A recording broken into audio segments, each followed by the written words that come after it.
You gotta play a little bit, right? Yeah, just let me give it an E chord. He walks in and goes, "Nobody touches my guitar." Boom! Keith Richards didn't invent rock and roll, but he helped wire it to the mains.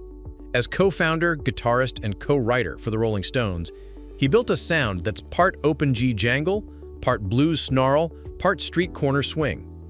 Magazines have stacked lists and handed out numbers, greatest riffs, top guitarists. But the truth is simpler. If rock has a spine, he's one of the bones. 14 songs he co-wrote with Mick Jagger sit among the canon's untouchables. The band's catalog never really left radio. It just turned into the background hum of everyday life. And that hum still pays the bills. The man and his totems. Since 1970, a skull ring has ridden the third finger of Keith's right hand like a talisman. Keef, the human riff, nickname stuck to him the way old guitarists stick to cigarette smoke. He's walked dogs through quiet lanes the same way he's walked onto stadium stages, casual, amused, never hurried. He reportedly insured his hands for a small fortune, and he guards them the way a pilot guards a logbook. There are rumors of a guitar hoard that stretches into the thousands. Believe what you want. The truth is, he never stops hunting for tones. Telecasters with bite, Les Pauls with syrup, acoustics that rattle like porch boards in summer. Early life, the spark in Dartford. Keith was born in Dartford, Kent, December 18, 1943, an only child in a working family. His father worked factory jobs, his mother kept the home running. The real spark came from his mother's side, Auguste Dupree, a bandleader who toured Britain with a jazz outfit, put a guitar in Keith's hands and lit the fuse. At home, he spun Duke Ellington, Louis Armstrong, Billie Holiday, melody and swing baked in before the blues ever arrived. He shared school halls with a skinny kid named Mick Jagger.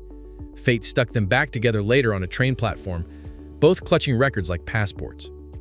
Becoming a Rolling Stone.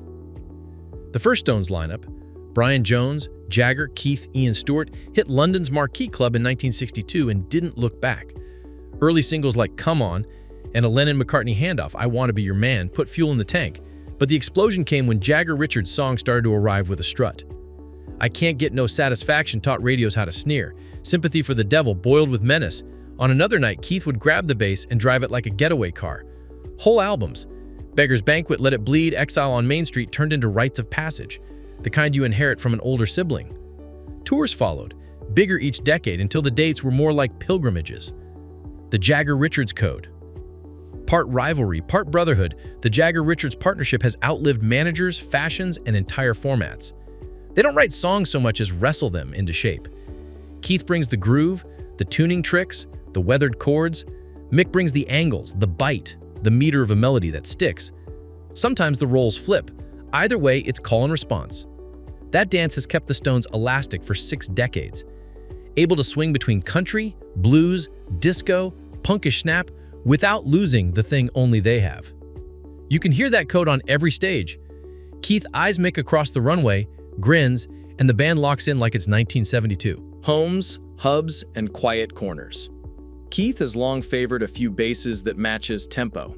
There's a home in leafy western Connecticut, more trees than traffic, suited to low-key family time. There's a private island retreat on Parrot Cay in the Turks and Caicos. Bare feet, salt air, a guitar within reach. He's kept a soft spot for historic English properties. Redlands, the West Sussex house he bought in the 60s when fame turned walkways into rumor mills. And, at various times, European villas that hosted writing binges and long, hazy summers. None of it screams, it settles, which is the point. Hotels are for tours, houses are for living. Family, the center that holds.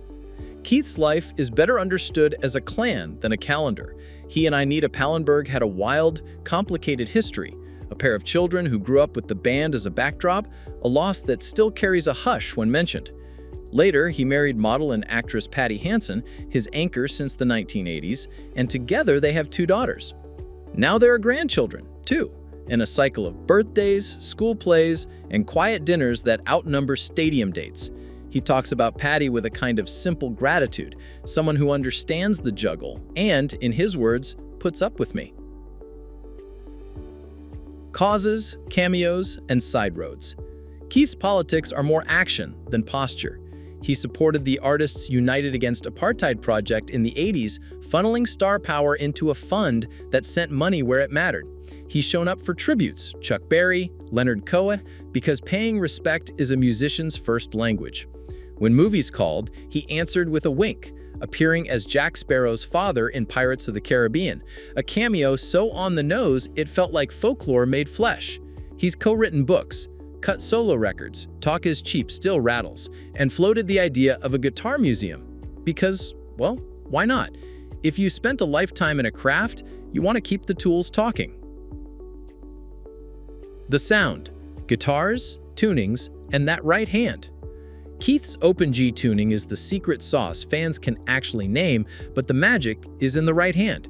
He plays like a drummer with strings, dragging time by a fraction, then shoving the chord across the bar.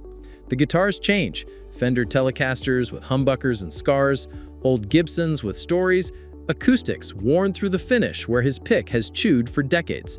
But the approach doesn't. He leaves space. He trusts the snare. He lets the groove own the room. In rehearsal spaces, you'll still catch him chasing a tiny tweak in amp settings. Treble rolled off until the top glows amber, mids pushed so the chords carry.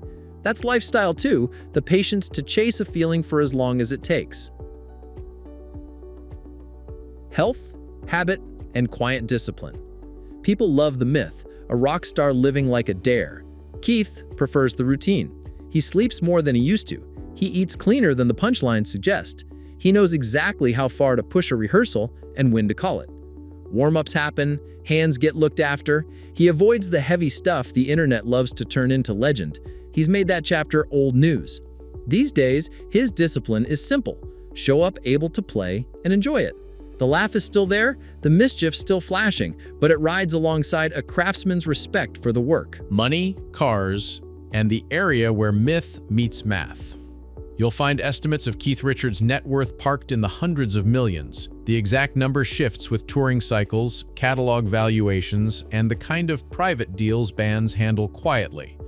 However you tally it, the wealth reflects 6 decades of songs that never stop earning, tickets that never stop selling, and the rare ability to anchor festivals and stadiums on name alone. Does he collect things? Sure, guitars obviously.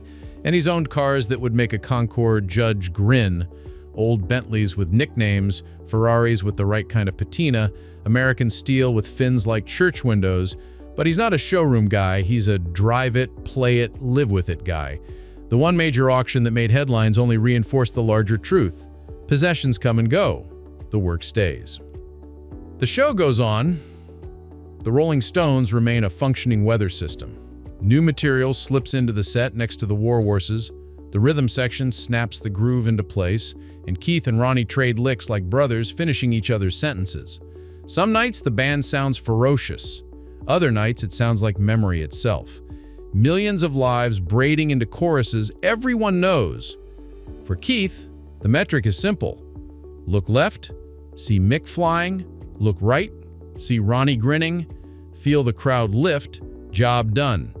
Then he steps to the mic for his own turn, sings one with that soft, smoky rasp, and the stadium gets quiet enough to hear the story in it. The day after the show, morning coffee, a walk with the dog, a call to a grandkid, 45 minutes of picking on the couch, not for a song, just to say hello to the fingers. Maybe a swim if the weather's good. Maybe a book. Maybe a nap. The phone buzzes with logistics, flights, rehearsals, promotion. He says yes to what feels right, no to what doesn't, and saves the voice for when it counts. Friends drift in and out. A bottle might appear, but the old extremes stay in the past. He laughs easy. He moves carefully. He's earned the right to let a day be a day. It means the riff still lands. It means the skull ring still flashes under stadium lights. It means a kid from Dartford still turns into a conductor of human electricity 4 nights a week, then disappears to a quiet house where guitars lean like old friends and family photos outnumber gold records. Keith Richards' lifestyle in 2025 isn't about outrunning time, it's about outplaying it.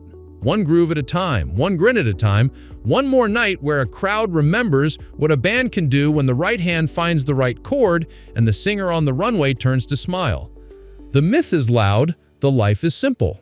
And the music, somehow is still new.